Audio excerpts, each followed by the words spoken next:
VCD number 698, இடம் சர்கிபாலி, ஒடிசா. முரளி தேதி 12/10/1967. விளக்கம் கொடுக்கப்பட்ட தேதி 12/6/2007. VCD number 698, place Sargipali, Odisha. Murali date 12/10/1967. clarified on 12/6/2007.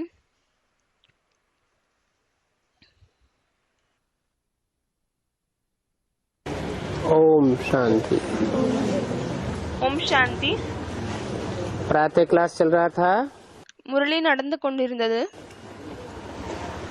12 October 1967। 12 October 1967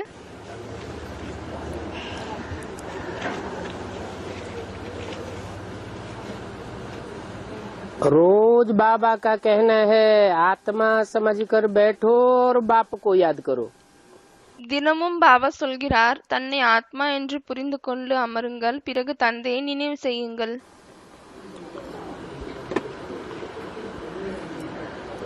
छोटे छोटे बच्चे को भी सिखलाना चाहिए। சிறிய சிறிய குழந்தைகளுக்கு கூட இது நாம் கற்பிக்க வேண்டும். गुड मॉर्निंग गुड नाइट तो कहते हैं ना। குட் மார்னிங் குட் நைட் இது சொல்றாங்க இல்லையா? साथ में बच्चों को कहना चाहिए अपन को आत्मा समझो।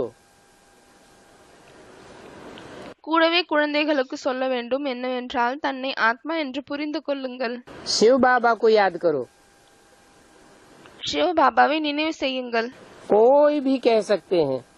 யார் வேணாலும் சொல்லலாம். जैसे कोई अर्जी की जाती है ना,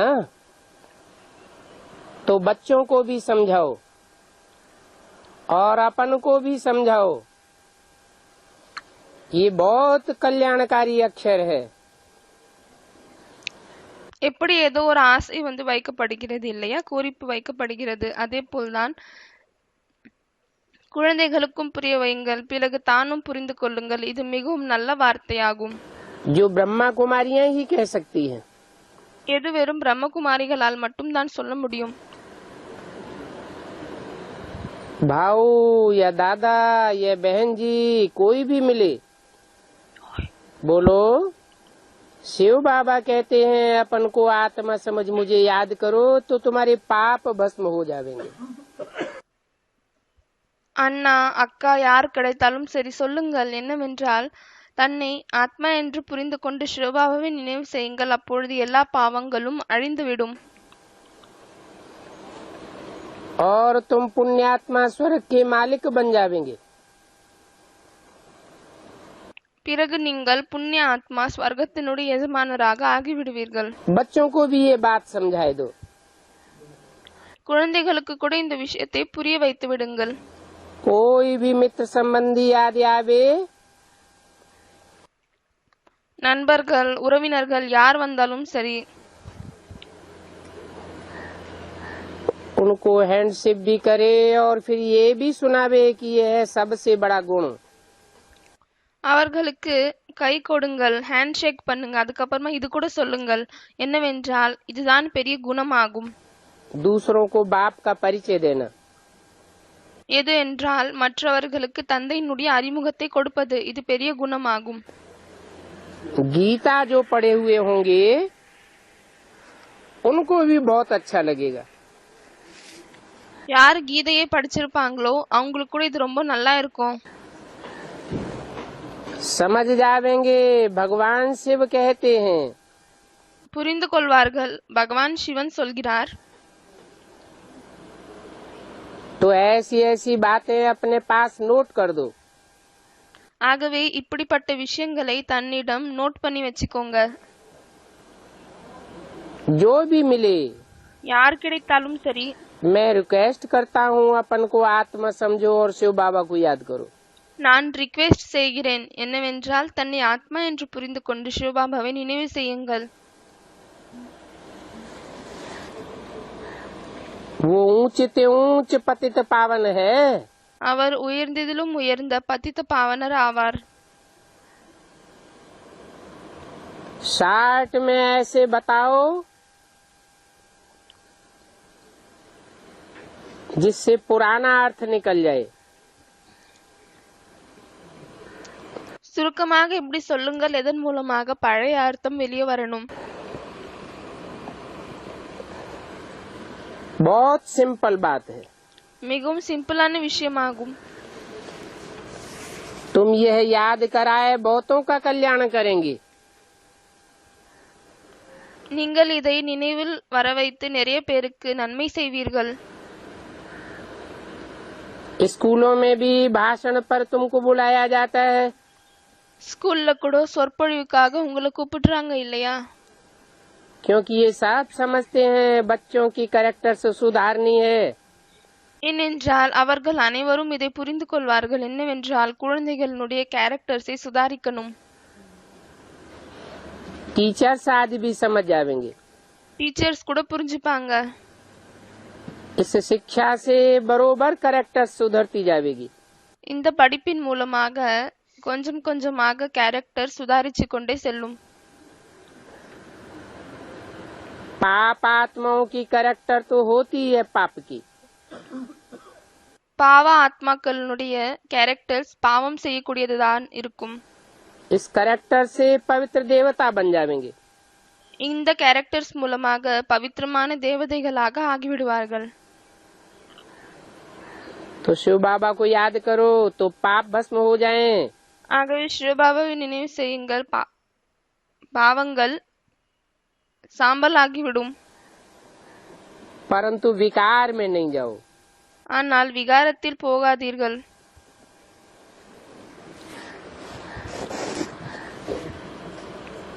विकार में जाने से याद आना बंद हो जाती है। விகாரத்தில் சென்றால் பிறகு நினைவு வருவது நின்று விடுகிறது. जब भी भाषण आदि पर जाते हो तो ये मुख्य शिव बाबा का ईश्वरीय मंत्र दो। எப்பொழுதெல்லாம் ஸ்பீச்சுக்காக போறீங்களோ அப்பொழுது முக்கியமான இது சிவபாபாவினுடைய மந்திரத்தை கொடுங்கள். बाकी और सभी हैं आसुरी मंत्र। அதை தவிர இருக்கக்கூடிய அனைத்து மந்திரங்களும் அசுர மந்திரமாகும். और ये ईश्वरीय मंत्र एक ही बार मिलता है। மற்றும் இந்த ஈஸ்வரிய மந்திரம் ஒரே முறைதான் கிடைக்கிறது. फिर आधा कल्प ये मंत्र मिलना बंद हो जाता है। அதற்கு பிறகு அரை கல்பம் இந்த மந்திரம் கிடைப்பது நின்று விடுகிறது.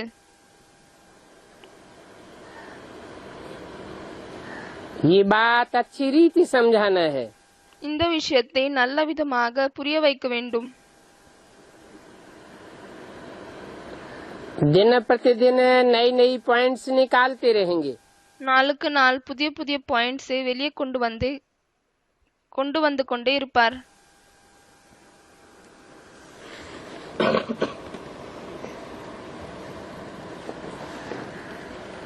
आज भी बाबा का ख्याल चल रहा था। இன்று கூட பாபா வந்து யோசிச்சுனே இருந்தாரு. ये राधा बच्ची बाबा के पास आई है। இந்த ராதை குழந்தை பாபாவிடம் வந்திருக்காங்க. अच्छी है, पढ़ी लिखी है। ரொம்ப நல்லா இருக்காங்க, படிச்சிருக்காங்க.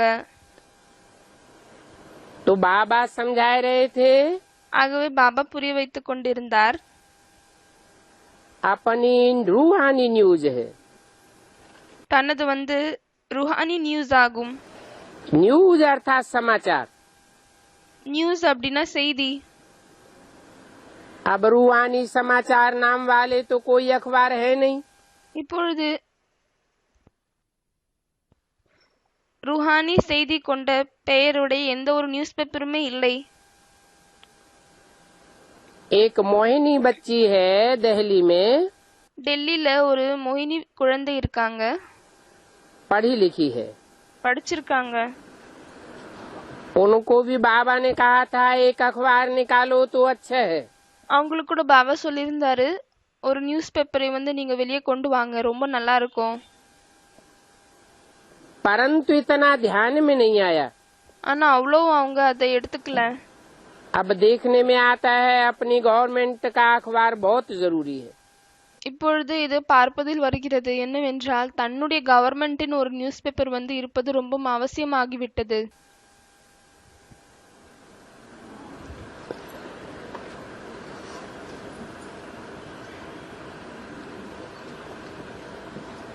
गॉडली यूनिवर्सिटी तो लिख नहीं सकते, காட்லி யூனிவர்சிட்டின்னு எழுத முடியாது. कितनी लिखा पढ़ी चली, எவ்வளோ படிச்சுட்டு எழுதிருக்காங்க. परंतु एक ऑफिसर ने बंद कर दिया. ஆனால் ஒரு ஆபீசர் வந்து இதை தடுத்துட்டாங்க. अच्छा, ऑफिसर बदली हुआ, நல்லது. அப்புறம் அந்த ஆபீசர் மாறிட்டாங்க. दूसरे ऑफिसर की बुद्धि में बैठ जाए तो कुछ बोलेंगे नहीं. ரெண்டாவது ஆபீசர்னுடைய புத்தியில உட்காந்துருச்சு அப்படின்னா எதுவும் சொல்ல மாட்டாங்க. हर एक का ख्याल अपना अपना होता है. ஒவ்வொருத்தருடைய சிந்தனை தன்னுடையதாகும். तो अपनी ये बड़ी गवर्नमेंट है, ஆகவே இது நம்மளது மிகவும் பெரிய கவர்மெண்ட் ஆகும். अपना कोर्ट ऑफ आर्म्स भी नामी ग्रामी है. நம்மளுடைய கோர்ட் ஆஃப் ஆர்ம்ஸ் கூட ரொம்பவே பேர் புகழ் கொண்டவங்க. त्रिमूर्ति शिव का कोर्ट ऑफ आर्म्स है. திருமூர்த்தி சிவனுடைய கோர்ட் ஆஃப் ஆர்ம்ஸ் ஆவாங்க. बाबा ने समझाया था, பாபா புரிய வைத்தார். ये कोर्ट ऑफ आर्म्स भी कोई सतयुग का नहीं है. இந்த கோர்ட் ஆஃப் ஆர்ம்ஸ் கூட சத்தியுகத்தினுடையவங்க இல்லை. ये तो संगम युग का कोर्ट ऑफ आर्म्स है. இவங்க சங்கம் யுகத்தினுடைய கோர்ட் ஆஃப் ஆர்ம்ஸ் ஆவாங்க. त्रिमूर्ति शिव திருமூர்த்தி சிவன். और अभी कौरव राज्य भी है. மற்றும் இப்பொழுது இங்கு கௌரவ ராஜ்யமாகவும் இருக்கிறது. पांडव भी है. பாண்டவர்களும் இருக்கிறார்கள். शास्त्रवादी तो बड़ी आडंबर की बातें बैठ सुनाते हैं. சாஸ்திரத்தை சொல்லக்கூடியவர்கள் மிகவும் ஆடம்பரமான விஷயத்தை அமர்ந்து கொண்டு சொல்கிறார்கள். अभी राजा रानी तो कोई है नहीं. இப்பொழுது ராஜா ராணி யாருமே இல்லை. प्रजा के ऊपर पंचायती राज्य कहा जाता है. பிரஜைகளின் மீது பஞ்சாயத்தி ராஜ்யம் என்று சொல்லப்படுகிறது. पांडवों को भी राज्य नहीं है. பாண்டவர்களுக்கு கூட ராஜ்யம் இல்லை. कांग्रेस गवर्नमेंट है तो पांडव गवर्नमेंट भी ठहरी. காங்கிரஸ் கவர்மெண்ட் ஆகும். ஆகவே பாண்டவர்களின் கவர்மெண்ட்டும் இருக்கும். तो अपनी रूहानी न्यूज में अच्छी रीति डाल सकते हो. ஆகவே தன்னுடைய ருஹானி செய்தியில இந்த விஷயத்தை நல்ல விதமாக நீங்க போடலாம். 5-10 हजार कापियां अखबार की निकालें और बड़ों को फ्री भेज सकते हो. 5-10 காப்பீஸ் நியூஸ் பேப்பர் இது வந்து நம்ம வெளியே கொண்டு வரணும். பிறகு பெரியவங்களுக்கு அதை ஃப்ரீயாவே நம்ம அனுப்பி வைக்கலாம். इसमें हर्जा थोड़े ही है. இதுல எதனா கவலை இருக்கா? परंतु बच्चों का आज उन्हें इतना दिमाग खुला नहीं है. ஆனால் குழந்தைகளுக்கு இப்பொழுது அவ்வளவா புத்தி வந்து திறக்கவில்லை. हम पांडव गवर्नमेंट हैं, तुम बता सकते हो. நம்ம பாண்டவ் கவர்மெண்ட் ஆகும். இதை நீங்க சொல்லலாம். हमारी ये पांडव गवर्नमेंट रूहानी गवर्नमेंट है. நமது இந்த பாண்டவ கவர்மெண்ட் ருஹானி கவர்மெண்ட் ஆகும். और भगवान तो है ही सुप्रीम रूह. மற்றும் கடவுள் வந்து சுப்ரீம் ஆத்மா ஆவார். कोई भी मनुष्य को व देवताओं को भगवान नहीं कहा जाता. எந்த ஒரு மனிதனுக்கும் தேவதைக்கும் பகவான் என்று சொல்ல முடியாது.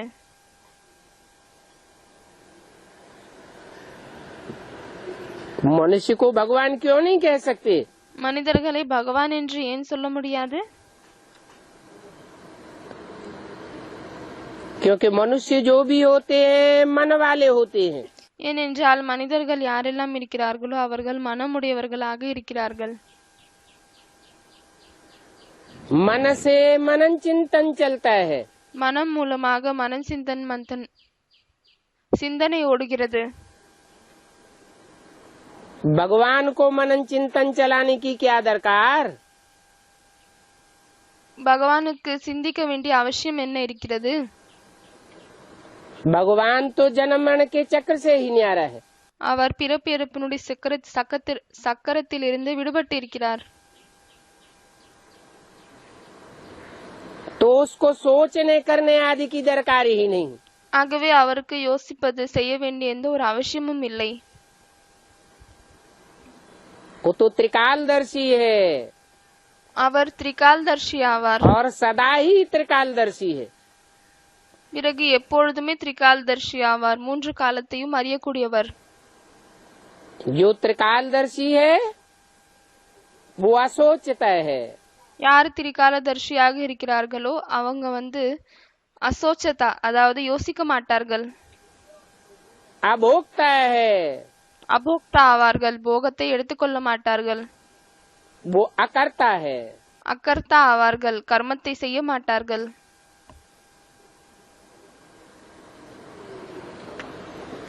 कर्मेंद्रियों से कोई भी कर्म करते हुए नहीं करता। கர்மேந்திரியங்கள் மூலமாக எந்த ஒரு கர்மத்தையும் செய்து கொண்டும் செய்யாத மாதிரி தான் இருப்பார்.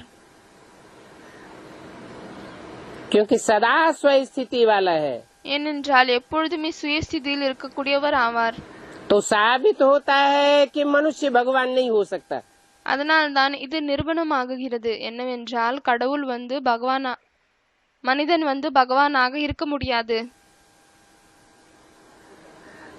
अगर कोई मनुष्य है ஒருவேளை ஏதாவது ஒரு மனிதன் இருக்காங்க அப்படின்னா भगवान ने जो राजयोग सिखाया பகவான் எந்த ராஜயோகத்தை கற்பித்தாரு, उस राजयोग को सीख करके அந்த ராஜயோகத்தை கற்றுக்கொண்டு मन को अमन बनाए देता है। மனதை மனம் இல்லாதவங்களாக மாற்றி விடுகிறானோ, आत्मा को निराकारी बनाए देता है। ஆத்மாவை நிராகாரியாக மாற்றி விடுகிறார்களோ,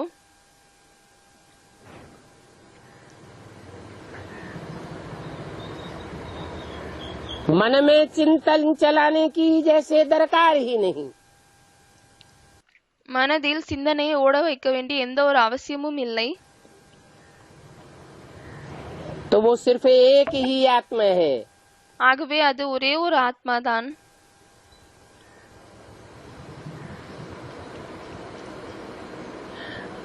जिसका नाम शिव के साथ जोड़ा जाता है। யாருடைய பெயர் சிவனோடு இணைக்கப்படுகிறது. शिव का नाम शंकर के साथ जोड़ा जाता है। மற்றும் சிவனுடைய பெயர் சங்கரோடு இணைக்கப்படுகிறது. दोनों मिलकर के जैसे एक हो जाते हैं। இருவரும் ஒன்று சேர்ந்து விட்டு ஒன்றாகி விடுகிறார்கள். बाप आते हैं तो जरूर कोई को आप समान बनाते हैं। தந்தை வருகிறார், அப்பொழுது கண்டிப்பாக யாரோ ஒருத்தரை தனக்கு சமமாக ஆக்குகிறார். जो बाप समान की स्टेज है वो और बच्चों की नहीं हो सकती। தந்தைக்கு சமமான எந்த ஸ்டேஜ் இருக்கோ அது மற்ற குழந்தைகளுக்கு அப்படிப்பட்ட ஸ்டேஜ் ஆகுவதில்லை, இருக்க முடியாது. बड़े भाई को भी बाप समान कहा जाता है। பெரிய அண்ணாவை கூட தந்தைக்கு சமம் என்று சொல்லப்படுகிறது. अगर बाप की जिम्मेवारी उठाता है तो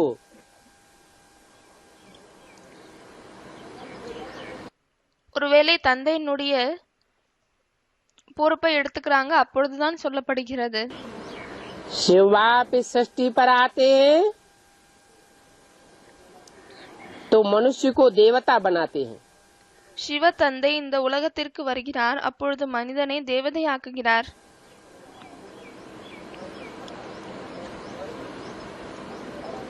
परंतु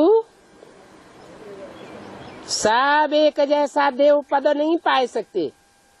ஆனால் அனைவரால் ஒரே மாதிரி தேவதைகளின் பதவியை அடைய முடியாது. देवताओं में भी नंबरवार पुरुषार्थ अनुसार होते हैं। தேவதைகளில் கூட வரிசைகரமாக புருஷார்த்தத்தின் அடிப்படையில் இருக்கிறார்கள். जो देवताओं में महान देवता है उसे महादेव कहा जाता है। தேவதைகளில் யார் மகான் தேவதையாக இருக்கிறாங்களோ அவரை மகாதேவ் என்று சொல்லப்படுகிறது. जिसके द्वारा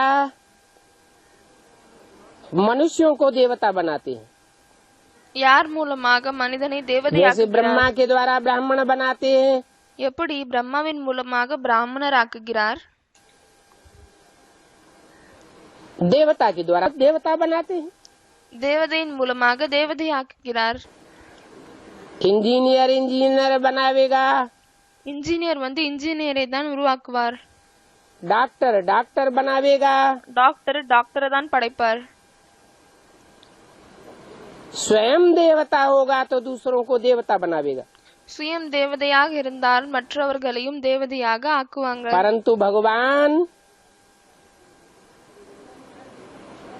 जिसे निराकार निरंजन कहा जाता है, ஆனால் பகவான் யாரை நிராகார் நிரஞ்சன் என்று சொல்லப்படுகிறதோ, निराकारी निर्विकारी निरहंकारी कहा जाता है, நிராகாரி நிர்விகாரி நிரகங்காரி என்று சொல்லப்படுகிறதோ, सदा शिव कहा जाता है, சதாசிவன் என்று சொல்லப்படுகிறதோ, वो भगवान जब इस सृष्टि पर आते हैं तो पहले पहले அந்த பகவான் இந்த உலகத்திற்கு எப்பொழுது வருகிறாரோ அப்பொழுது முதலில் भगवान आकर के भगवान भगवती बनाते हैं। அப்பொழுது பகவான் வந்துவிட்டு பகவான் பகவதியை தான் படைக்கிறார்.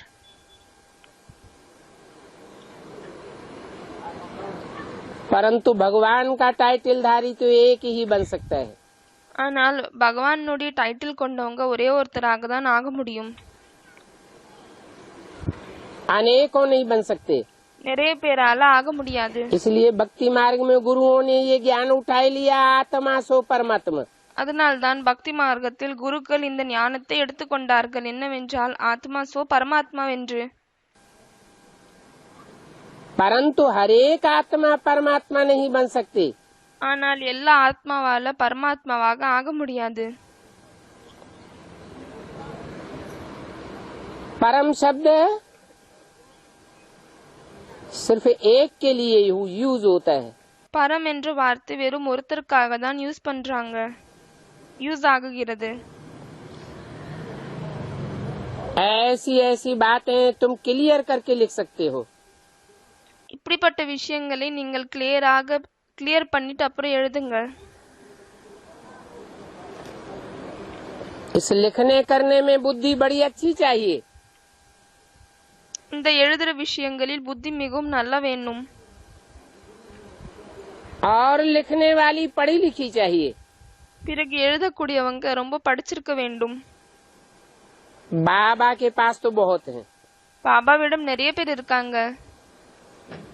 ये जबलपुर का ओम प्रकाश बड़ी अच्छी सर्विस करते हैं। இந்த ஜபல்பூர்ல இருக்கக்கூடிய ஓம் பிரகாஷ் மிகவும் நல்ல சர்வீஸ் பண்றாங்க. दिन प्रतिदिन बच्चे होशियार होते जाते हैं। நாளுக்கு நாள் குழந்தைகள் इंटेलिजेंट ஆகிக் கொண்டே செல்கிறார்கள். जैसे पटना में जनक है, எப்படி பட்னால ஜனக் இருக்காங்க, राज है, पुष्पाल है, ராஜ் இருக்காங்க, புஷ்பால் இருக்காங்க. बच्चियों ने सर्विस को अच्छा उठाया है। பெண் குழந்தைகள் சர்வீஸ் ரொம்ப நல்லா எடுத்திருக்காங்க. पुरानी जो बच्चियां थी उनमें इतना दम नहीं था। பழைய பெண் குழந்தைகள் யார் இருந்தாங்களோ அவங்கள இவ்ளோ பவர் இல்லை, सर्विस को उठाने का। சர்வீஸை எடுப்பதற்கான பவர். कोई चढ़ते हैं तो कोई फिर उतरते भी है। ग्रहाचारी तो सब बच्चों को आती है। சிலர் ஏறுறாங்க அப்படின்னா சிலர் கண்டிப்பாக இறங்குகிறார்கள். ये है सच्ची सच्ची कमाई। கிரகம் அனைவரையும் பிடித்துக் கொள்கிறது. ஆகவே இது மிகவும் உண்மையான வருமானம் ஆகும். बच्चे खुद लिखते हैं, बाबा माया के तूफान बहुत आते हैं। குழந்தைகள் தானே எழுதுகிறார்கள், என்னவென்றால் பாபா இப்பொழுது மாயையினுடைய புயல் மிகவும் அதிகமாக வருகிறது. 12 अक्टूबर 1967 की वाणी का दूसरा पेज। வாணியினுடைய तूफान இரண்டாவது बहुत பக்கம். आते हैं तो खुशी कम हो जाती है। புயல் அதிகமாக வருகிறது, அப்பொழுது சந்தோஷம் குறைந்து क्योंकि விடுகிறது. माया से हार खाते हैं। ஏனென்றால் மாயையிடமிருந்து தோல்வி அடைகிறார்கள். ग्रहाचारी बहुत करके बैठती है. ग्रहाचारी क्यों कहा जाता है? கிரகாச்சாரி அமருகிறது. ஆகவே அதை கிரகாச்சாரி என்று ஏன் சொல்லப்படுகிறது? 9 ग्रह कहे जाते हैं. 9 கிரகங்கள் என்று சொல்லப்படுகிறது. 9 ग्रह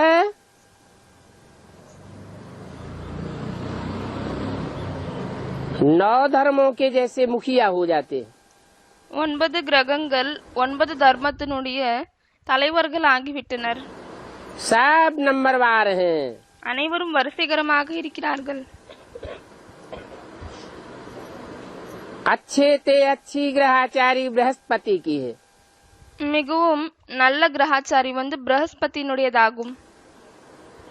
और बुरे ते बुरी ग्रहाचारी राहु की है. பிறகு கெட்ட கிரகாச்சாரி ராவுனுடையதாகும். बाकी नंबरवार हैं. तो ग्रहाचारी का अर्थ क्या है? ग्रहाचारी का अर्थ ही है कोई न कोई ग्रह के आचरण में रहना. நல்லதும் இருக்கிறது, கெட்டதும் இருக்கிறது. ஆகவே கிரகாச்சாரி என்றால் என்ன? ஏதாவது ஒரு கிரகத்தினுடைய பிடியில் விடுவது. देवताओं का मुखिया ग्रह कौन सा है? தேவதைகளின் முக்கிய அதாவது தலைவராக இருக்கக்கூடிய கிரகம் என்ன? बृहस्पति जिसे कहा जाता है. बृहस्पति என்று எதை बृहस्पति சொல்லப்படுகிறது? का अर्थ ही है पतियों का पति. बृहस्पति என்றாலே பதிக்கெல்லாம் பதி, கணவருக்கெல்லாம் கணவர்.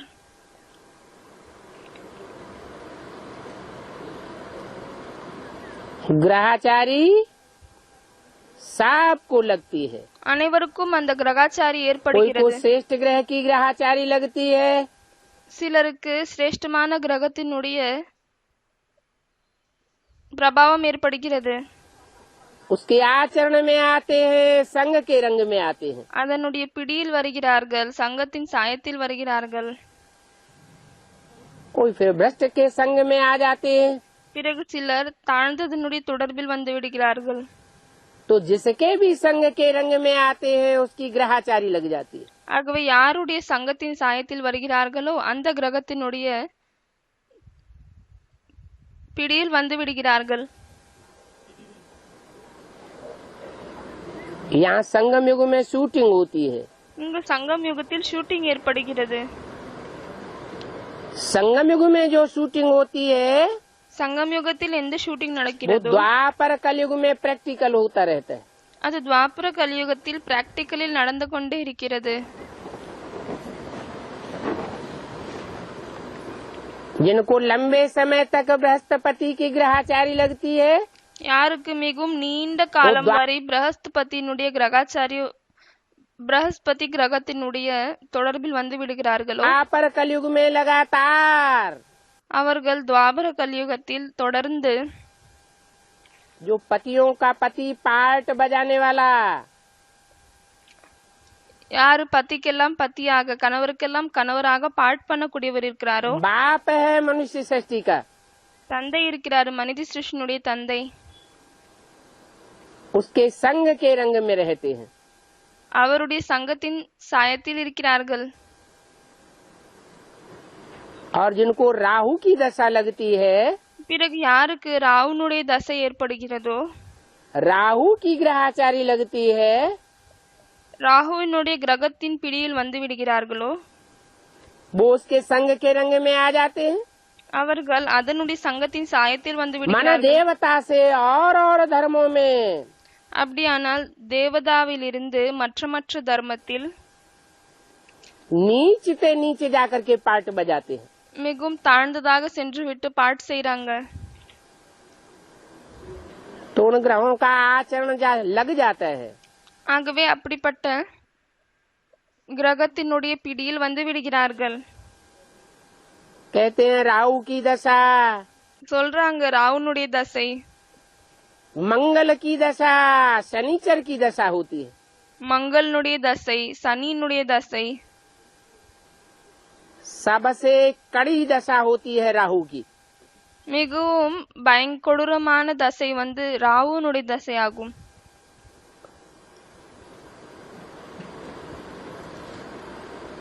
विकार में जाते हैं तो फिर राहु की दशा बैठ जाती है। விகாரத்தில் செல்கிறார்கள், அப்பொழுது ராகுனுடைய தசை வந்து அமர்கிறது.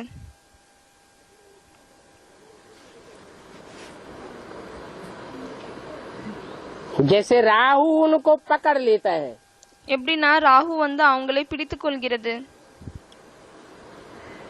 अच्छी तरह संग के रंग में लाता है। நல்ல விதமாக சங்கத்தின் சாயத்தில் கொண்டு வருகிறது. फिर लिखते हैं बाबा हमारी खुशी गायब हो गई। பிறகு எழுதுகிறார்கள், பாபா எங்களுடைய சந்தோஷம் காணாம போகிவிட்டது. धंधे में इतना टोटा पड़ गया, வருமானத்தில் இவ்வளவு, தொழிலில் இவ்வளவு நஷ்டம் ஏற்பட்டு விட்டது. अब धंधे में फायदा और नुकसान तो होता ही है। இப்பொழுது ஒரு தொழிலில் லாபம் நஷ்டம் எல்லாமே ஏற்படும் தான்.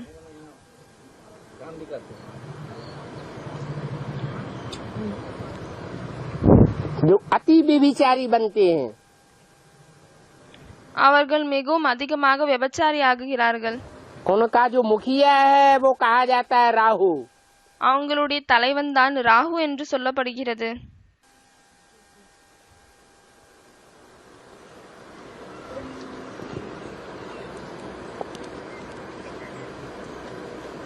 धंधे में फायदा नुकसान तो होगा, தொழிலில் நஷ்டம் லாபம் வந்து கிடைக்கும் தான். उसमें बाबा को तो कोई तकलीफ नहीं। அதுல பாபாவிற்கு எந்த ஒரு பிரச்சனையும் இல்லை. और इसमें आशीर्वाद की भी बात नहीं रहती। பிறகு இதுல ஆசீர்வாதத்தினுடைய விஷயமும் இருப்பதில்லை. कोई सोचते हैं बाबा आशीर्वाद करो, சிலர் சொல்கிறார்கள், யோசிக்கிறார்கள், பாபா நீங்கள் ஆசீர்வாதம் பண்ணுங்க, हमारी अवस्था सुधर जाए। அப்பொழுது எங்களுடைய நிலை வந்து சுதாரிக்கப்படும். अरे ये तो पढ़ाई है, அரே இது வந்து படிப்பாகும். जो जितनी पढ़ाई पढ़ेगा யார் எவ்வளவு படிப்பை படிப்பார்களோ ज्ञान की बातों में होशियार बनेगा, ஞானத்தினுடைய விஷயத்தில் ஷார்ப் ஆகி விடுவாங்க. अपना घाटा घाटा अपने आप देखना है। தன்னுடைய நஷ்டம் தானே தான் பார்க்கணும். बाप तो आते हैं पढ़ाई पढ़ाने, தந்தை வந்து படிப்பை படிப்பிப்பதற்காக வருகிறார். कैसे विकर्म बनता है, कैसे कर्म बनता है, कैसे अकर्म बनता है, எப்படி கர்மம் ஆகுகிறது, எப்படி வந்து விகர்மம் ஆகுகிறது, எப்படி வந்து கர்மத்தின் அப்பாற்பட்ட நிலை ஆகுகிறது, सारी बात बताते हैं। இது எல்லா விஷயத்தையும் அவர் வந்து சொல்கிறார். अब कोई पढ़ाई न पढ़े இப்பொழுது யாராவது படிப்பை படிக்கல அப்படின்னா, या रेगुलर पढ़ाई न पढ़े, இல்லைன்னா ரெகுலராக படிக்கல, पंक्चुअल होकर के न पढ़े, பங்க்சுவலாக படிக்கல, तो बाप इसमें क्या करेगा? அப்பொழுது தந்தை அதுல என்ன பண்ணுவாரு? यहाँ कृपा नहीं हो सकती। இங்கு வந்து கருணை இருக்காது. साबित हो जाता है कि कौन कितना बाप को वैल्यू देता है। இதன் மூலமாக நிரூபணமாகுகிறது என்னவென்றால் யாரு தந்தைக்கு எவ்வளவு வேல்யூ கொடுக்கறாங்க, மதிப்பு கொடுக்கறாங்கன்னு. बाप को वैल्यू देना माना पढ़ाई को वैल्यू देना। தந்தைக்கு மதிப்பு கொடுப்பது என்றால் படிப்புக்கு மதிப்பு கொடுப்பதாகும். मुरली से प्यार माना मुरलीधर से प्यार। முரளியோடு அன்பு என்றால் முரளிதர் கூட அன்பு இருக்கிறது. मुरली की ही पढ़ाई है। இது முரளியினுடைய படிப்பு தான். जो मुरली से प्यार नहीं करते, யாரு முரளியோடு அன்பு வைப்பது இல்லையோ, रेगुलर होकर के मुरली नहीं पढ़ते, ரெகுலராக இருந்து முரளியை படிப்பதில்லையோ, पंक्चुअल होकर के मुरली नहीं पढ़ते, டைமுக்கு முரளியை படிப்பதில்லையோ, जैसे कि उनको सुप्रीम टीचर का रिगार्ड ही नहीं है। இது எப்படி ஆயிடுச்சு அப்படின்னா அவங்களுக்கு சுப்ரீம் டீச்சர்னுடைய மதிப்பே இல்லை, இப்படி ஆயிடுச்சு. तो कृपा की बात नहीं है, ஆகவே இது கிருபை காமிக்கக்கூடிய விஷயமே இல்லை. है ना। இது டிராமா ஆகும் இல்லையா? ड्रामा अनुसार पार्ट बजाया जाता है। டிராமாவின் அடிப்படையில் தான் பார்ட்டி செய்யப்படுகிறது. बाप कहते हैं मैं भी पार्ट बजाने आता हूँ। தந்தை சொல்கிறார், நான் கூட பார்ட்டை செய்வதற்காக தான் வருகிறேன். क्या पार्ट बजाने आता हूँ? என்ன பார்ட்டை செய்ய வருகிறேன்? है मेरा भी पार्ट है पतितों को पावन बनाना। என்னுடைய பாட்டும் இருக்கிறது, என்னவென்றால் பதித்தர்களை பாவனமாக்கணும். क्यों? ஏன் அப்படி? ज्ञान सुनाने नहीं आता है? ஞானத்தை சொல்வதற்காக வருவதில்லையா என்ன? ब्रह्मा के तन में आया, क्या ज्ञान नहीं सुनाया? பிரம்மாவினுடைய உடலில் வந்தார், அப்பொழுது என்ன ஞானத்தை சொல்லவில்லையா?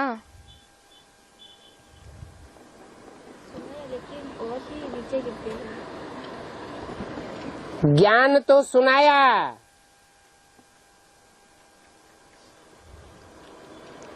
परंतु जैसे कोई संस्कृत की किताब पढ़ता है, ஞானத்தை சொன்னார்தான். ஆனா எப்படின்னா, எப்படி ஒரு சமஸ்கிருதத்தினுடைய புத்தகத்தை படிக்கிறாங்க, पढ़ना जानता है, படிப்பதை அவர்கள் அறிவார்கள். संस्कृत गीता के श्लोक सुनाता है,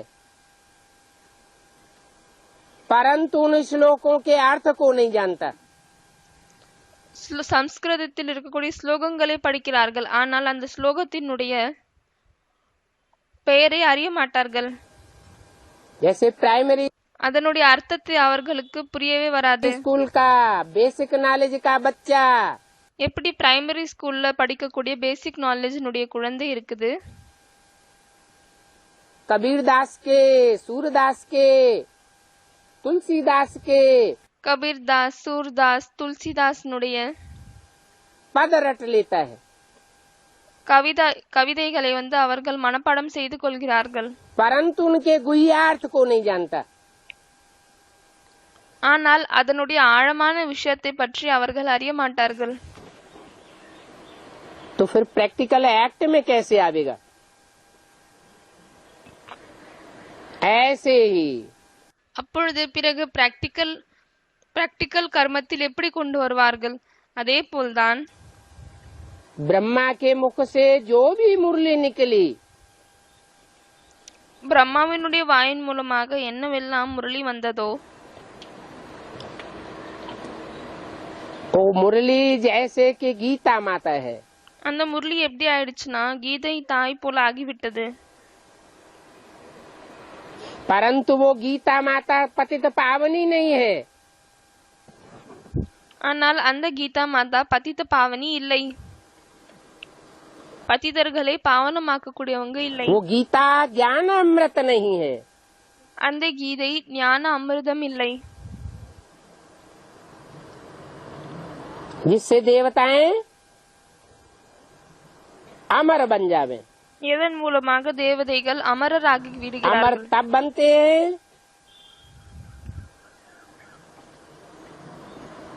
जब उन महावाक्यों का गहराई से अर्थ समझें। அந்த மகா வாக்கியங்களுடைய அர்த்தத்தை எப்பொழுது ஆழமாக புரிந்து கொள்கிறார்களோ அப்பொழுதுதான் மரணம் இல்லாதவர்களாக ஆகுகிறார்கள்.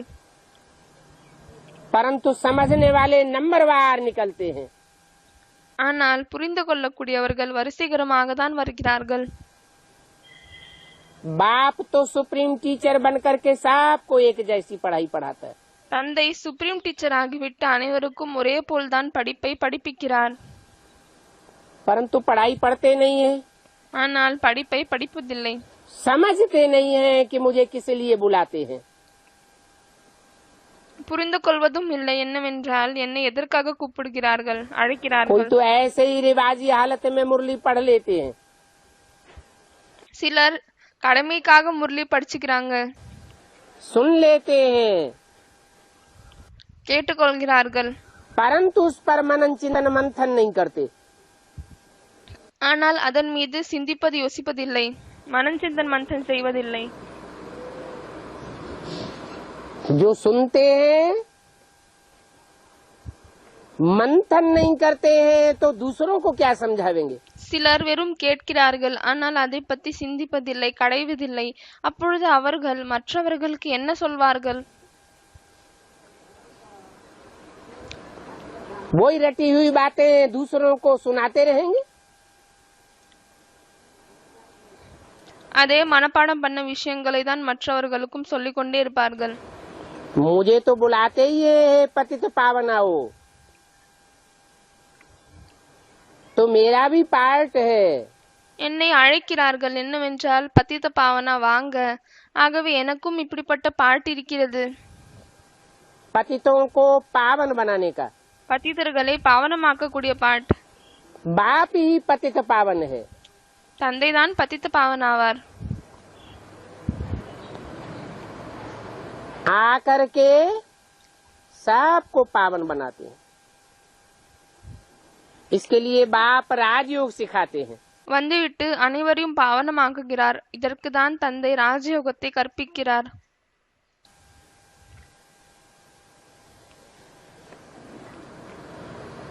इस राजयोग सीखने में गुण भी अच्छे चाहिए। இந்த ராஜயோகத்தை கற்றுக்கொள்வதற்காக குணம் கூட மிகவும் நல்ல குணம் தேவை. सबसे बड़ा अवगुण है अपवित्रता का। மிகவும் பெரிய அவகுணம் என்னவென்றால் கெட்ட குணம், அப்பவித்ரதா, தூய்மை இல்லாமல் இருப்பதுதான். व्यभिचार में जाने का। விபச்சாரத்தில் செல்வதுதான் மிகவும் பெரிய அவகுணம். अच्छे से अच्छा गुण है पवित्रता को धारण करना। மிகவும் நல்லதில் நல்ல குணம் என்னவென்றால் தூய்மையை தாரணை செய்வதாகும். आप भी विचारी बनना। அவ்விபச்சாரம் ஆகுவதாகும். मेरा तो एक दूसरा न कोई। என்னுடையவர் ஒரே ஒருத்தர் தான், வேறு யாருமே இல்லை. तुम बच्चों ने तो अच्छी रीति समझा है। குழந்தைகளாகி நீங்கள் மிகவும் நல்ல விதமாக புரிஞ்சிருக்கீங்க. जो कैरेक्टरलेस होते हैं वो कैरेक्टर वाले राजाओं को नमन करते हैं। யார்கிட்ட கேரக்டர் இல்லாமல் இருக்கிறதோ அவர்கள் கேரக்டர்னுடைய ராஜாக்களை தலை வணங்குகிறார்கள்.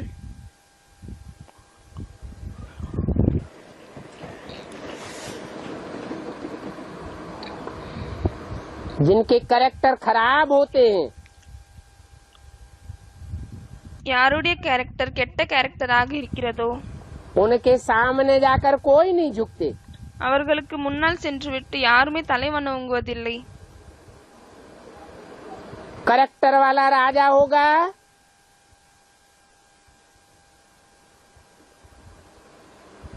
लड़ाई पर जावेंगे। கேரக்டர் கொண்ட ராஜாவாக இருப்பார்கள். ஒருவேளை அவர்கள் போரில் சென்றால் तो अपनी सारी संपत्ति धन दौलत அப்பொழுது தன்னுடைய எல்லா சொத்து, பணம், பொற்காசுகள், बीवी बाल बच्चे குழந்தைகள், மனைவிகள், रनिवास सब उनको सौंप करके जावेंगे। பிறகு ராணிகள் இருக்கக்கூடிய இடம், அது அனைத்தையும் அவர்களுக்கிடம் ஒப்படைத்துவிட்டு தான் செல்வார்கள். कैरेक्टर की कितनी कमाल है। ஆகவே கேரக்டருக்கு எவ்வளவு ஒரு அற்புதம் இருக்கிறது. बाबा ने कहा था ये चित्र भी बनाओ। பாபா சொல்லியிருந்தார், இந்த சித்திரத்தை கூட உருவாக்குங்கள் என்று. लिख दो, எழுதிவிடுங்கள். ये पतित राजाएं, यह पावन है। இவர்கள் பतितமான ராஜாக்கள் மற்றும் இவர்கள் பாவனமானவர்கள் என்று. अभी शूटिंग हो रही है। இப்பொழுது இந்த ஷூட்டிங் நடந்து கொண்டிருக்கிறது இல்லையா? सब पता पड़ जाएगा। எல்லாமே தெரிய வரும். इस समय है ही पतित दुनिया। இந்த நேரத்தில் இது பतितமான உலகமாகும். पावन होते ही है सतयुग में। சத்யுகத்தில் தான் பாவனமாக இருக்கிறார்கள். साधु संत आदि सब पतित की लाइन में आ जाते हैं। சாதுக்கள் சந்தர்கள் இவர்கள் அனைவரும் பतितனுடைய லைன்ல தான் வராங்க. तब तो बाप कहते हैं मैं साधुओं का भी उद्धार करने आता हूँ. அப்பொழுதுதானே தந்தை சொல்கிறார், நான் சாதுக்களுக்கு கூட உத்தாரம் செய்ய வருகிறேன், उनकी रक्षा करने आता हूँ. அவர்களை காக்க வருகிறேன். परित्राणाय साधूनाम. பரித்ராணாய சாதுனாம். तो साधुओं की वो भीति से निकालता हूँ ना. ஆகவே சாதுகளை காக்கிறேன் இல்லையா? ये है ही पतित दुनिया. இது பतितமான உலகமாகும். यहाँ सब भ्रष्टाचार से पैदा होते हैं. இங்கு அனைவருமே பிரஷ்டாச்சாரம் மூலமாக தான் பிறக்கிறார்கள். इसको कहा जाता है विशियस वर्ल्ड. இதை விஷம் நிறைந்த உலகம் என்று சொல்லப்படுகிறது. और वो है वाइसलेस वर्ल्ड. பிறகு அது விகாரம் இல்லாத உலகமாகும். बाप आकर के स्थापन करते हैं. எதை தந்தை படைக்கிறார். वो है नई दुनिया. அது புதிய உலகமாகும். और ये है पतित पुरानी दुनिया. மற்றும் இது பतितமான பழைய உலகமாகும். पुरानी दुनिया में कोई वाइसलेस हो नहीं सकता. புதிய உலகத்தில் யாருமே வாய்ஸ்லெஸ் ஆக இருக்க முடியாது.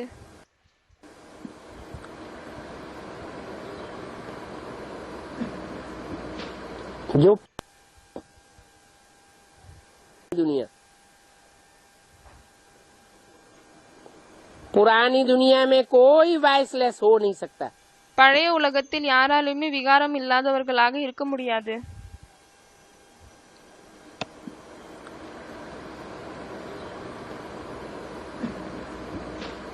जो पावन बनते हैं उनके लिए नई दुनिया चाहिए. யார் பாவனம் ஆகுகிறார்களோ அவர்களுக்காக புதிய உலகம் தேவை. पतित दुनिया में कोई पावन नहीं होते. பतितமான உலகத்தில் யாருமே பாவனமாக இல்லை. दुनिया में कोई पतित नहीं होते. பிறகு பாவனமான உலகத்தில் யாருமே பतितாக இருப்பதில்லை.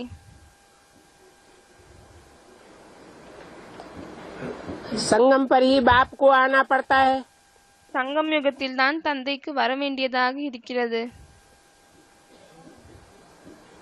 ये भी पतित और पावन दुनिया का संगम है. இது கூட பतित மற்றும் பாவனமான உலகத்தினுடைய சங்கமம் ஆகும்.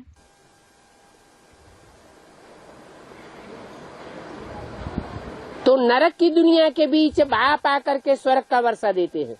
ஆகவே நரகத்தின் உலகத்தின் நடுவில் தந்தை வந்துவிட்டு ஸ்வர்க்கத்தினுடைய ஆஸ்தியை கொடுக்கிறார். संगम हुआ ना. ஆகவே அது சங்கமம் ஆகிவிட்டதில்லையா? परंतु उस संगम में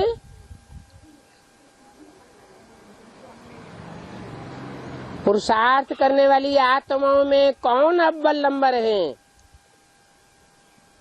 ஆனால் அந்த சங்கமத்தில் புருஷார்த்தம் செய்யக்கூடிய ஆத்மாக்களில் யார் நம்பர் 1 ஆக இருக்கிறார்கள்? कौन 2 नंबर है और कौन 3rd क्लास है?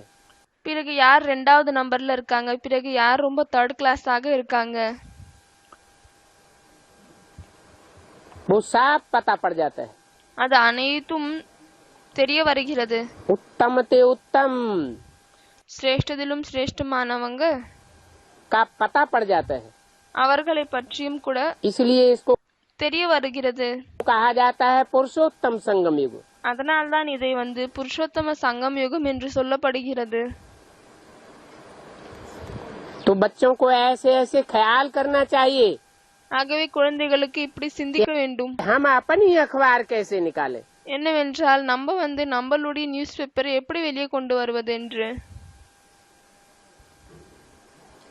अपनी कमेटी भी बहुत मीठी होनी चाहिए. நம்மளுடைய கமிட்டி கூட ரொம்பவே இனிமையாக இருக்க வேண்டும். बाबा जानते हैं. பாபா இதை அறிவார். कई बच्चियां बहुत अच्छी सर्विस कर रही हैं. நிறைய குழந்தைகள் மிகவும் நல்ல விதமாக சர்வீஸ் செய்கிறார்கள் என்று. जो अच्छी सर्विस नहीं करते हैं யார் நல்ல விதமான சர்வீஸை செய்வதில்லையோ वो आपस में मतभेद में आते रहते हैं. அவர்கள் ஒருத்தர் இன்னொருத்தர் ये मत சண்டையில் வருவார்கள். भेद बहुत खराब है। இந்த மிஸ் அண்டர்ஸ்டாண்டிங் வந்து மிகவும் கெட்டதாகும். मतभेद में आकर के राजाओं ने राजाई गंवाई दी। तुम्हें तो एक मत पर चलना है। வழி வேறுபாடில் வந்துதான் ராஜாக்கள் வந்து தன்னுடைய ராஜ்யத்தை இழந்து விட்டார்கள். ஆகவே உங்களுக்கு வந்து ஒருத்தருடைய வழியின்படிதான் நடக்க வேண்டும். एक को न पहचानने के कारण, ஒருத்தரை தெரிந்து கொள்ளாத காரணத்தால், ऊंच ते ऊंच बाप को न जानने के कारण, உயர்ந்ததிலும் உயர்ந்த தந்தையை தெரிந்து கொள்ளாத காரணத்தால் श्रीमत पर नहीं चलते हैं, ஸ்ரீமத்தில் நடப்பதில்லை, श्रीमत की परवाह नहीं करते हैं, ஸ்ரீமத்தின் கவலையே இருப்பதில்லை. फिर मतभेद में आ जाते हैं। பிறகு வழி வேறுபாடில் வந்து விடுகிறார்கள். यहाँ भी राजाई गंवाने की शूटिंग कर रहे हैं,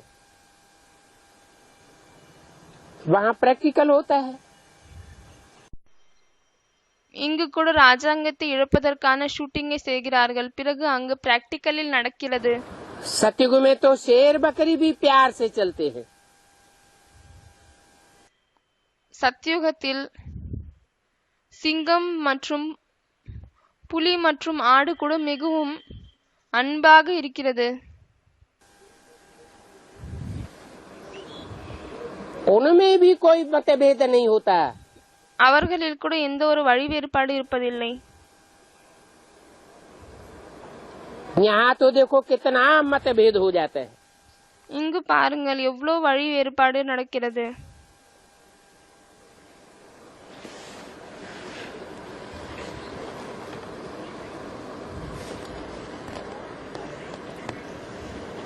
पटना निवासी खुद जानते हैं, பட்னாவில் வசிக்கக்கூடியவர்கள் அவர்கள் தானே இதை அறிவார்கள்.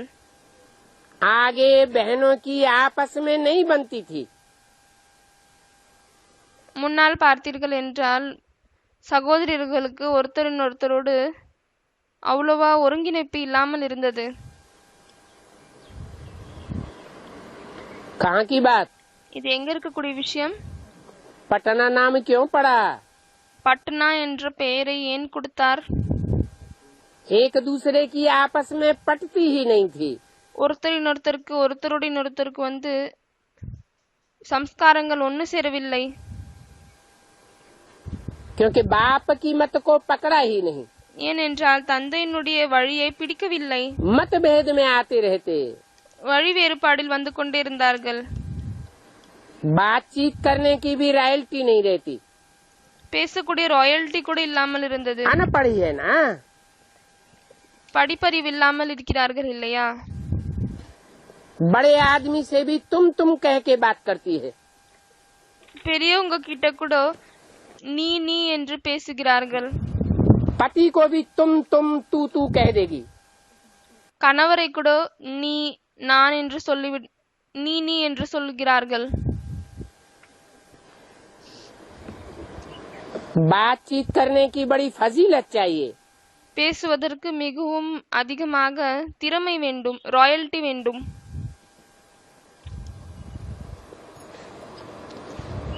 परंतु ஆனால் वो बात आती नहीं। அந்த விஷயம் வருவதே இல்லை. क्यों नहीं आती? ஏன் வருவதில்லை? पति को भी तू करके बात करती है। கணவரிடம் கூட நீ என்று பேசுகிறார்கள். इससे क्या साबित होता है? இதன் மூலமாக என்ன நிரூபணமாகுகிறது?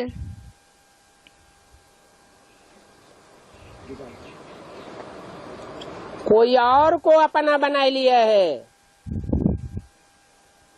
என்ன நிரூபணமாகுகிறது என்றால் வேற யாரையோ ஒருத்தரை தன்னுடையவங்களாக ஆக்கி கொண்டார்கள். करेक्टर खराब हुआ पड़ा है। கேரக்டர் வந்து கராபாயிடுச்சு, கெட்டு போச்சு. करेक्टर्स अच्छे चाहिए।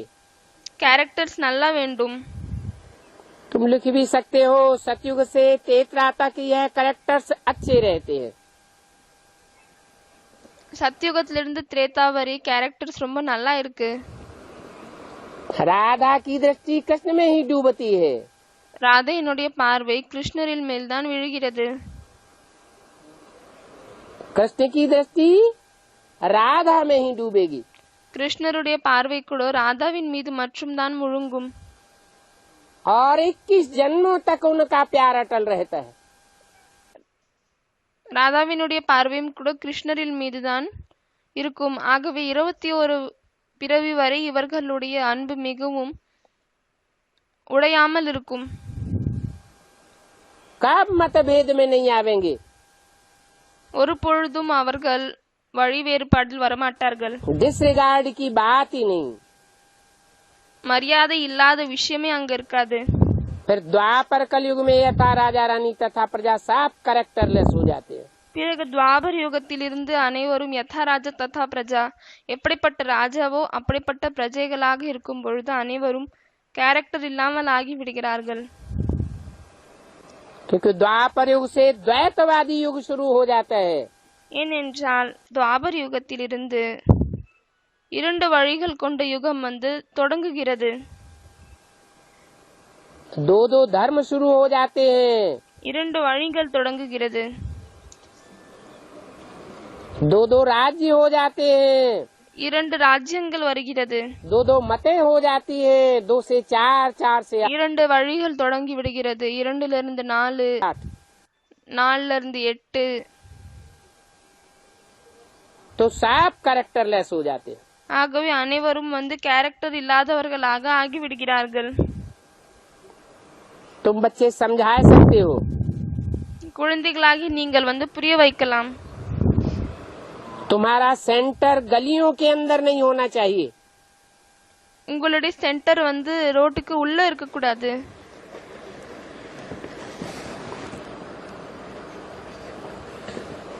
क्योंकि ये तुम्हारी बहुत बड़ी बिजनेस की दुकान है। ஏனென்றால் இது உங்களுடைய மிகவும் பெரிய பிசினஸ் கடையாகும்.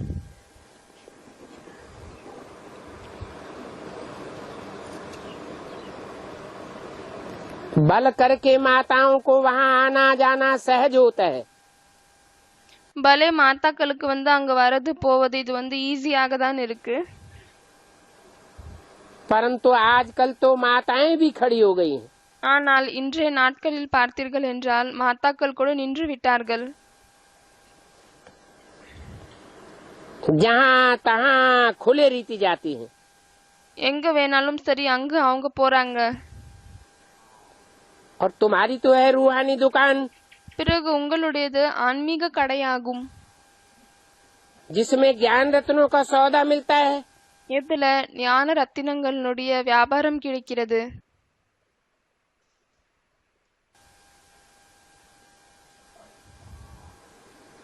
जिनका इस दुकान से कनेक्शन होगा, யாருக்கு இந்த கடையோடு கனெக்ஷன் இருக்குமோ आस्ते आस्ते उनकी बुद्धि का ताला खुलता जाएगा। கொஞ்சம் கொஞ்சமாக அவர்களின் புத்தியினுடைய பூட்டு திறந்து கொண்டே செல்லும். बाप से वर्षा लेने का पुरुषार्थ करने लग पड़ेंगे। தந்தையிடமிருந்து ஆஸ்தியை எடுத்துக்கொள்ளக்கூடிய முயற்சியை செய்ய தொடங்கி விடுவார்கள்.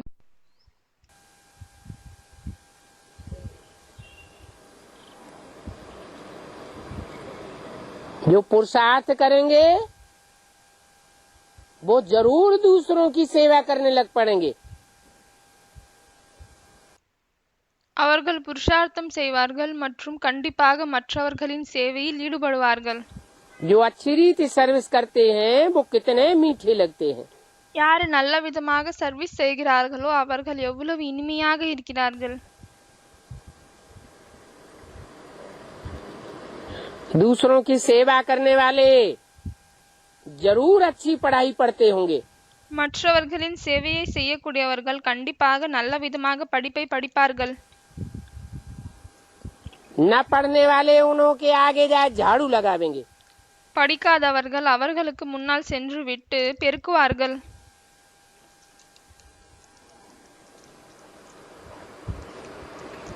कहाँ झाड़ू लगावेंगे? எங்கு சென்று விட்டு பெருக்குவார்கள்? हैं? अरे कहाँ जाए झाड़ू लगावेंगे? அரே எங்கு சென்று விட்டு பெருக்குவார்கள்? सतयुग में சத்தியுகத்திலையா?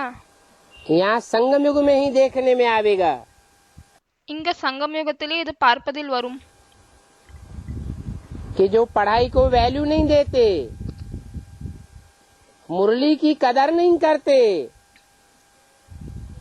जैसे बाप की कदर नहीं करते.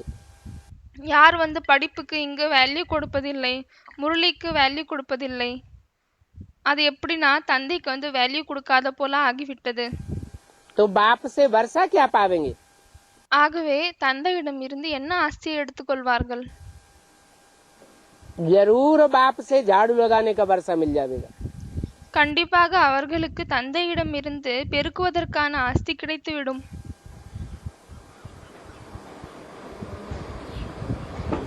तुम जानते हो நீங்கள் அறிவீர்கள்,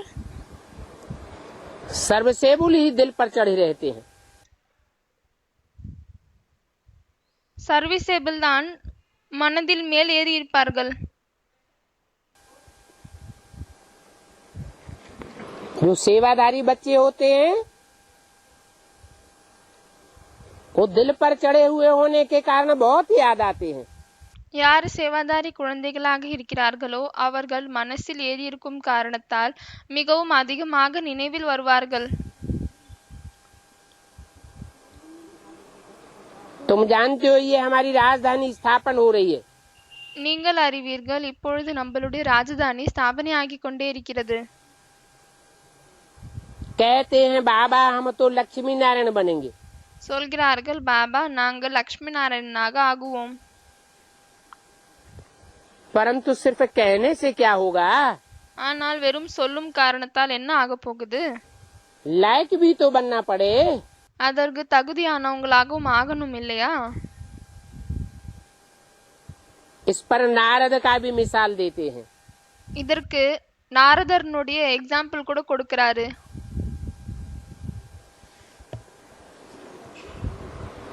कहाँ नारद और कहाँ नारायण? நாரத் எங்க இருக்காரு, பிறகு நாராயணன் எங்க இருக்காரு? नारद क्या करता था? நாரத் என்ன பண்ணாரு? नाम पड़ गया नारद.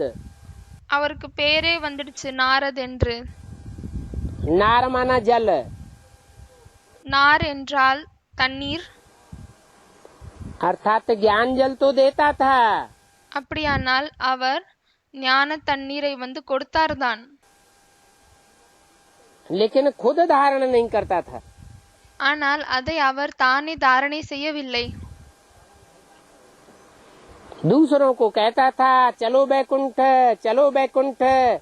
மற்றவர்களுக்கு அவர் சொன்னார் என்னவென்றால், வாங்க வைகுண்டத்திற்கு செல்லுங்கள், வைகுண்டத்திற்கு செல்லுங்கள். खुद नरक की दुनिया में ही डोलता रहता था. ஆனால் தானே அவர் வந்து நரகத்தின் உலகத்தில் தான் இருந்தார். शीशे में चेहरा देखा तो बंदर का चेहरा दिखाई पड़ा. கண்ணாடியில் தன்னுடைய முகத்தை பார்த்தார், அப்பொழுது அவருக்கு குரங்கனுடைய முகம்தான் தென்பட்டது. अब नारद एक तो नहीं है. இப்போ நாரதர் வந்து ஒருத்தர் மட்டும் இல்லை. ऐसे ज्ञान सुनाने वाले नारद बहुत हैं. இப்படி ஞானத்தை சொல்லக்கூடிய நாரதர் நிறைய பேர் இருக்கிறாங்க. औरों को सुनावेंगे, खुद धारणा नहीं करेंगे. மற்றவர்களுக்கு சொல்வார்கள், ஆனால் தானே தாரணை செய்ய மாட்டார்கள். ऐसे बहुत है ना. இப்படி நிறைய பேர் இருக்காங்க இல்லையா?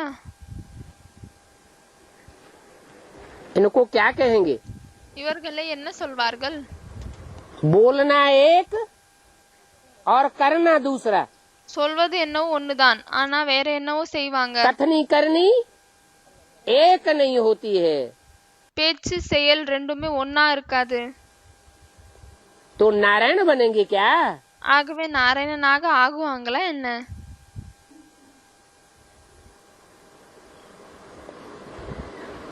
नारायण का टाइटल भले मिल जावे, நாராயணனுடைய டைட்டில் வந்து பலே கிடைக்கலாம், परंतु असली नारायण तो नहीं हुए ना. ஆனால் உண்மையான நாராயணனாக ஆகவில்லை இல்லையா? असली की पूजा होती या नकली की पूजा होती? உண்மையானவருக்கு தான் பூஜை நடக்கிறதா, இல்லையானால் பொய்யாக இருக்கக்கூடியவருக்கு பூஜை நடக்கிறதா? असली नारायण की पूजा होती है। உண்மையான நாராயணனுக்கு பூஜை நடக்கிறது.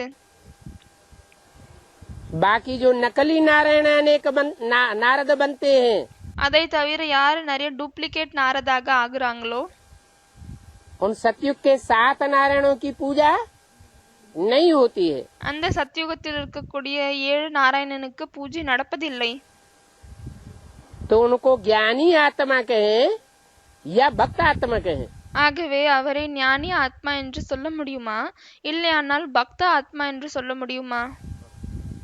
उनको कहेंगे भक्त। அவர்களை பக்தர்கள் என்று சொல்லப்படும். ऐसे भक्तों को फिर शरीर छोड़ना पड़े। இப்படிப்பட்ட பக்தர்களுக்கு பிறகு உடலை விட வேண்டியதாக இருக்கும். किनको शरीर छोड़ना पड़ेगा? யாருக்கு உடலை விட வேண்டியதாக இருக்கும்? भक्त कौन है? பக்தர்கள் என்று பதில் சொல்றாங்க. அதுக்கு பாபா கேக்குறாரு, பக்தர்கள் யாரு? बस 7 नारायण भक्त हैं। யாரோ சொன்னாங்க 7 நாராயணன் தான் பக்தர்கள். அதுக்கு பாபா கேக்குறாரு, போதும் 7 நாராயணன் தான் பக்தர்களா? और हम तो पक्के ज्ञानी हैं। அவங்கள தவிர நம்ம எல்லாருமே பக்காவான ஞானிகளா? जो कहते हैं कुछ और, பக்தர்கள் யார் என்றால் வேற மாதிரி சொல்வாங்க, और करते हैं कुछ और, மற்றும் செயல் வேற மாதிரி இருக்கும். செயல் மற்றும் சொற்கள் ஒன்றாக இருக்காது. दूसरों को ज्ञान सुनाने में बड़े एक्सपर्ट, மற்றவர்களுக்கு ஞானத்தை சொல்வதில் மிகவும் எக்ஸ்பர்ட்டாக இருப்பாங்க. खुद अंदर जानते हैं ஆனால் அவர்கள் தானே உள்ளுக்குள்ளே இதை அறிவார்கள். कि हम कर नहीं सकते। நம்மளால் அந்த விஷயங்களை செய்ய முடியாது. इतने ढेर भक्त हैं, இவ்வளவு அதிகமாக பக்தர்கள் இருக்கிறார்கள். तो सब नर से नारायण बनेंगे क्या? ஆகவே அனைவருமே நரனிலிருந்து நாராயணனாக ஆக முடியுமா என்ன? नर से डायरेक्ट नारायण बनने वाले कितने होंगे? நரனிலிருந்து டைரக்டாக நாராயணனாக ஆகக்கூடியவங்க எத்தனை பேர் இருப்பாங்க? यथा राजा तथा प्रजा, யதா ராஜா ததா பிரஜா, அதாவது எப்படிப்பட்ட ராஜாவோ அப்படிப்பட்ட பிரஜைகள். नर से नारायण जैसे बनने वालों की संख्या होगी நரனிலிருந்து நாராயணனாக ஆகக்கூடியவர்களின் எண்ணிக்கை எவ்வளவு இருக்கும் என்றால் कितनी? எவ்வளவு இருக்கும்? 2.25 लाख, 2.25 லட்சம். जिनकी कथनी और करनी एक होगी। யாருடைய சொற்கள் பிறகு செயல்கள் ரெண்டுமே ஒன்னாக தான் இருக்கும். बाकी तो सब भक्तों की लिस्ट में आ गए। அதை தவிர அனைவருமே பக்தர்களின் எண்ணிக்கையில வந்துட்டாங்க.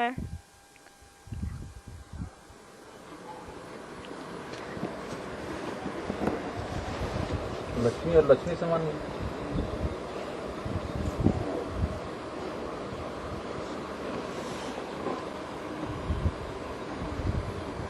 लक्ष्मी मनन चिंतन मंथन करती है मुरली का। யாரோ கேக்குறாங்க, பாபா பிறகு லக்ஷ்மி பிறகு லக்ஷ்மிக்கு சமமாக இருக்கக்கூடியவங்க. அதுக்கு பாபா சொல்றாரு, லக்ஷ்மி முரளினுடைய மனன் சிந்தன் மந்தன் சிந்திக்கிறாங்களா, யோசிக்கிறாங்களா என்ன? செய்வதில்லை. ஆகவே பிறகு जो दूसरों को सुनाना है, पहले खुद समझना है कि पहले दूसरों को सुनाना है।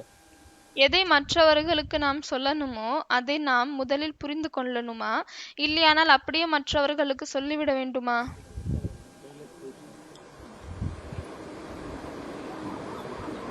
जब तक नॉलेज नहीं धारण करते हैं तब तक तमो प्रधान पत्थर बुद्धि है। எப்பொழுது வரை நாலேஜை தாரணை செய்யவில்லையோ அப்பொழுது வரை தமோ பிரதானமான கல்புத்தியாக தான் இருப்போம். समझते नहीं हैं। புரிந்து கொள்வதில்லை. सिर्फ भगवान ने ही ये राजयोग सिखाया था। வெறும் பகவான் மட்டும்தான் இந்த ராஜயோகத்தை கற்பித்தார்.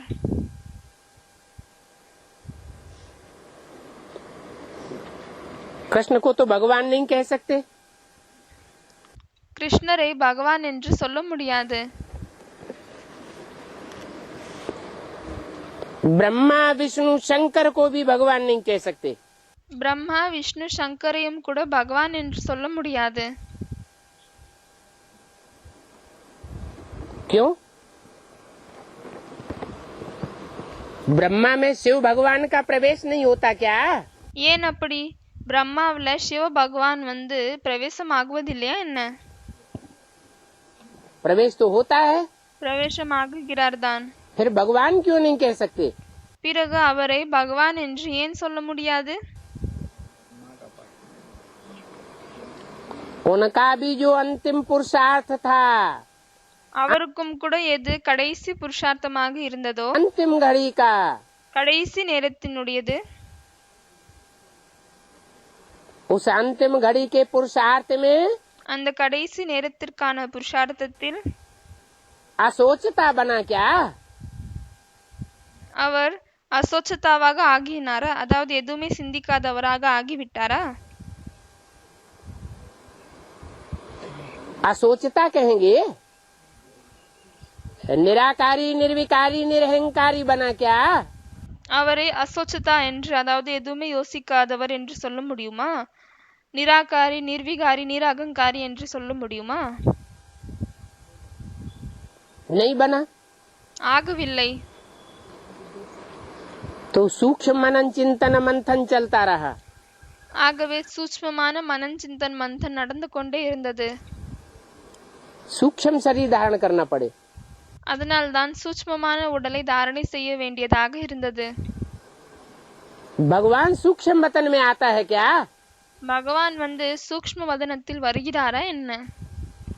सूक्ष्म शरीरधारी बनता है क्या? சூக்ஷ்ம உடலை எடுத்துக்கொள்ளக்கூடியவராக ஆகுகிறாரா என்ன?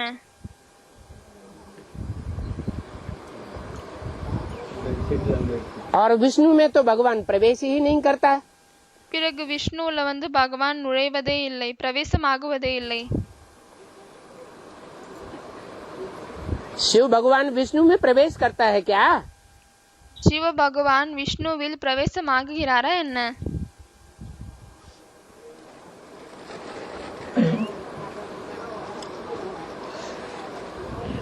शंकर में शिव आते हैं, சங்கரில் சிவன் வருகிறார்.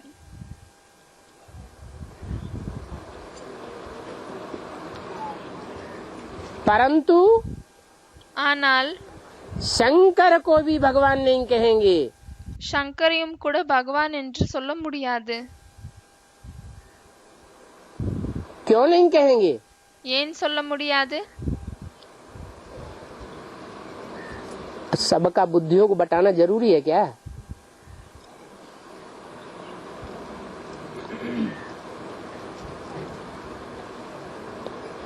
शंकर को भगवान क्यों नहीं कहेंगे? சங்கரை பகவான் என்று ஏன் சொல்ல முடியாது? शंकर को महादेव कह सकते हैं, சங்கரை மகாதேவ் என்று சொல்ல முடியும். परंतु भगवान नहीं कह सकते। ஆனால் பகவான் என்று சொல்ல முடியாது. क्योंकि शंकर नाम ही तब पड़ता है ஏனென்றால் அவருக்கு சங்கர் என்ற பெயரே அப்பொழுதுதான் கிடைக்கிறது, जब कई आत्माओं का संकरण होता है। எப்பொழுது நிறைய ஆத்மாவினுடைய நிறைய ஆத்மாக்கள் மிக்ஸ் ஆகுறாங்களோ அப்பொழுதுதான் அவருக்கு சங்கர் என்ற பெயர் கிடைக்கிறது. एक ही पार्ट में, ஒரே ஒரு பார்ட்ல, एक ही व्यक्तित्व में ஒரே 3 பர்சனாலிட்டில आत्माएं काम करती हैं। 3 ஆத்மாக்கள் வேலை செய்கிறார்கள். ब्रह्मा की सोल भी काम करती है, பிரம்மாவினுடைய சோல் கூட வேலை செய்கிறார். राम की सोल भी काम करती है, ராமர்னுடைய ஆத்மாவும் கூட வேலை செய்கிறார். और शिव की सोल भी काम करती है। மற்றும் சிவனுடைய சொல் கூட வேலை செய்கிறார். और जब तक शंकर है பிறகு அவர் எப்பொழுது வரை சங்கராக இருக்கிறாரோ ब्रह्मा उसमें अधूरे रूप में प्रवेश है, பிரம்மா அவருக்குள் அரைகுறையான ரூபத்தில் பிரவேசமாகி இருக்கிறாரோ तब तक वो भी भगवान नहीं कहा जा सकता। அப்பொழுது வரை அவரையும் கூட பகவான் என்று சொல்ல முடியாது.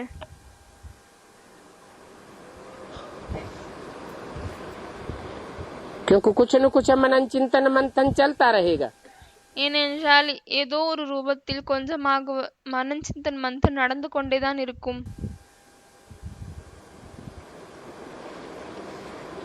तो मनुष्य शरीरधारी को भगवान कैसे कह सकते?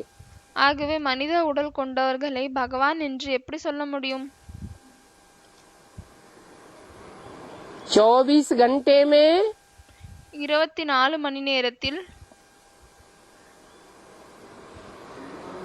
अगर थोड़ा समय भी ஒருவேளை கொஞ்சம் நேரமாவது शरीर में बुद्धि धरी हुई हो உடலில் புத்தி ஈடுபட்டு இருக்கிறது என்றால் तो उसको भगवान कहेंगे அப்பொழுது அதை பகவான் என்று சொல்ல முடியுமா? कि देहधारी कहेंगे? இல்லையானால் தேகதாரி என்று சொல்ல முடியுமா? देहधारी कहेंगे। தேகதாரி என்றுதான் சொல்வார்கள்.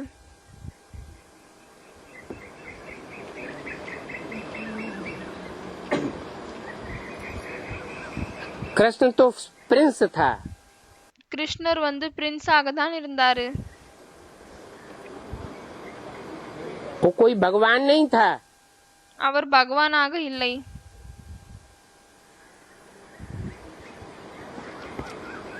फिर स्वयंवर बाद लक्ष्मी नारायण बन करके राज्य करके गए।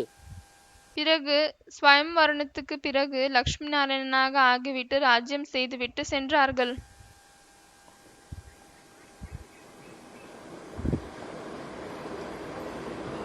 स्वयंवर बाद गद्दी पर बैठने से राजा कहा जाता है। திருமணத்திற்கு பிறகு கத்தியில் அமரும் பொழுது ராஜா என்று சொல்லப்படுகிறார்கள். प्रिंस को तो राजा नहीं कहेंगे। பிரின்ஸை ராஜா என்று சொல்ல முடியாது. तो बाप युक्तियां बतलाते रहते हैं। ஆகவே தந்தை யுக்திகளை சொல்லிக் கொண்டே இருக்கிறார். तुम तो नर से नारायण बनते हो। நீங்கள் நரனிலிருந்து நாராயணனாக ஆகுகிறீர்கள். नर से प्रिंस बनते हो क्या? நரனிலிருந்து பிரின்ஸ் ஆகுறீங்களா என்ன? पहले पहले कोई से भी मिलो, முதலில் யாரை சந்தித்தாலும் சரி, तो उनके कल्याण करने की बात उनको दो। அப்பொழுது அவர்களின் நன்மைக்கான விஷயத்தை அவர்களிடம் கொடுங்கள். हम अर्जी करते हैं, एक तो आप अपन को आत्मा समझो। நாங்கள் உங்களிடம் இந்த கோரிக்கையை வைக்கிறோம். என்னவென்றால் முதலில் நீங்கள் தன்னை ஆத்மா என்று புரிந்து கொள்ளுங்கள். अपनी देह को भूलने की प्रैक्टिस करो। தன்னுடைய உடலை மறப்பதற்கான பிராக்டிஸை செய்யுங்கள். अपनी देह को भूलेंगे तो देह के संबंधियों और पदार्थों को भी भूलेंगे।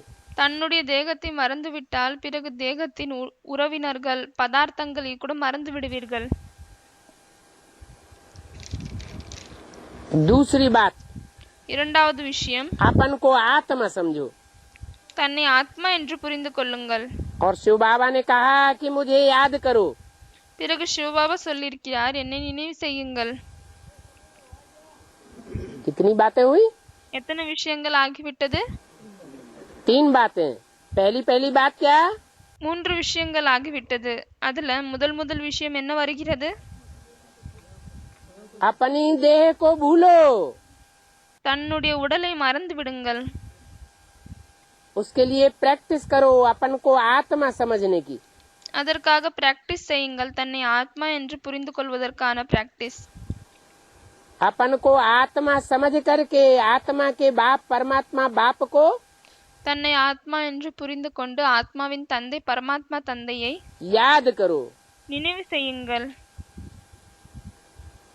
बाप कहते हैं मैं सर्व का पतित पावन हूँ। தந்தை சொல்கிறார் நான் அனைவருக்கும் பதித்த பாவன் ஆவேன்। सर्व माना क्या? அனைவர் என்றால் யார் யாரு? सर्व किसे कहा जाए?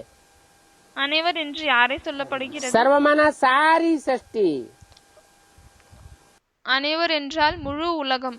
500-700 करोड़ मनुष्य मात्र भी। 500-700 கோடி மனித ஆத்மாக்களும் கூட, कीड़े मकोड़े पशु पक्षी पेड़ पौधे, புழு பூச்சி சிலந்திகள் பறவைகள் விலங்குகள் மரங்கள் செடி கொடி पहाड़ पत्थर மலை கல்லு सब उसमें आ जाते हैं। எல்லாமே அதுல வந்து விடுகிறது। मैं अथॉरिटी हूँ। நான் அதிகாரி ஆவேன்। पत्थर बुद्धियों को भी पारस बुद्धि बनाए देता हूँ।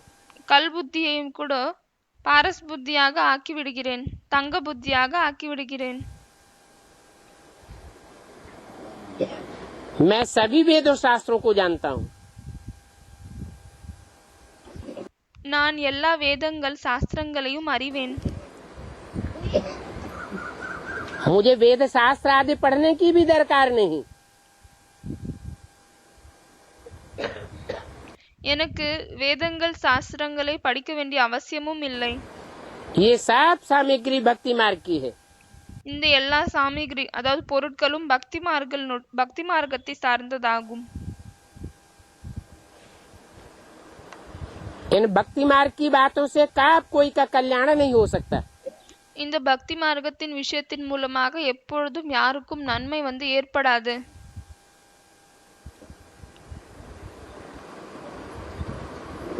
इसलिए मनुष्यों की लिखी हुई गीता में भी कह दिया, हे अर्जुन, அதனால்தான் மனிதர்கள் மூலமாக எழுதப்பட்ட கீதையிலும் கூட சொல்லிவிட்டனர் என்னவென்றால், ஹே அர்ஜுனனே, तू जो भी शास्त्र आदि पढ़ा हुआ है वो सब भूल जा। நீ என்னவெல்லாம் சாஸ்திரங்களை படித்திருக்கிறாயோ அதை அனைத்தையும் மறந்துவிடு। शास्त्र आदि पढ़ने कर्म कांड आदि करने से मेरे से कोई मिल नहीं सकते हैं। சாஸ்திரங்கள் எல்லாம் படிப்பதால் இல்லையானால் எந்த ஒரு ரிச்சுவல்லாம் பண்றதுனால் என்னை அடைய முடியாது। சடங்கெல்லாம் செய்வதால் என்னை அடைய முடியாது। कल्याणकारी बाप ही आए करके कल्याणकारी बनाते हैं। நன்மைக்கான தந்தை வந்து விட்டுதான் நம்மளை நன்மைக்குரியவர்களாக ஆக்குகிறார்। 12 अक्टूबर 1967 की वाणी का 3रा पेज। வாணியினுடைய 3வது பக்கம்। कल्याणकारी बाप के बच्चे भी कैसे होंगे? நன்மை செய்யக்கூடிய தந்தையினுடைய குழந்தைகளும் எப்படி இருப்பார்கள்? कल्याणकारी होंगे। நன்மை செய்யக்கூடியவர்களாக தான் இருப்பார்கள்। कोई का भी अकल्याण करने वाले नहीं होंगे। யாருக்குமே தீங்கு செய்யக்கூடியவர்களாக இருக்க மாட்டார்கள்। अगर एक का भी अकल्याण करने की वृत्ति है, ஒருவேளை யாராவது ஒருத்தருக்கு கூட நன்மையின்மை அதாவது அக்கல்யாணம் செய்வதற்கான சிந்தனை இருந்தாலும் भले वो दुश्मन है, दुश्मनी करता है, பலே அவங்க வந்து நம்மளுடைய எதிரியாக இருக்கலாம்। तो विश्व कल्याणकारी बाप के बच्चे नहीं कहे जा सकते। அப்பொழுது கூட அவர்களை உலகத்திற்கு நன்மை செய்யக்கூடிய தந்தையினுடைய குழந்தை என்று சொல்ல முடியாது। जैसे बाप कल्याणकारी है वैसे तुम भी कल्याण करते रहो। எப்படி வந்து தந்தை நன்மை செய்யக்கூடியவராக இருக்கிறாரோ அதே போலவே நீங்களும் நன்மை செய்து கொண்டே இருங்கள்। पहली बात ही ये है, முதல் விஷயமே இதுதான்।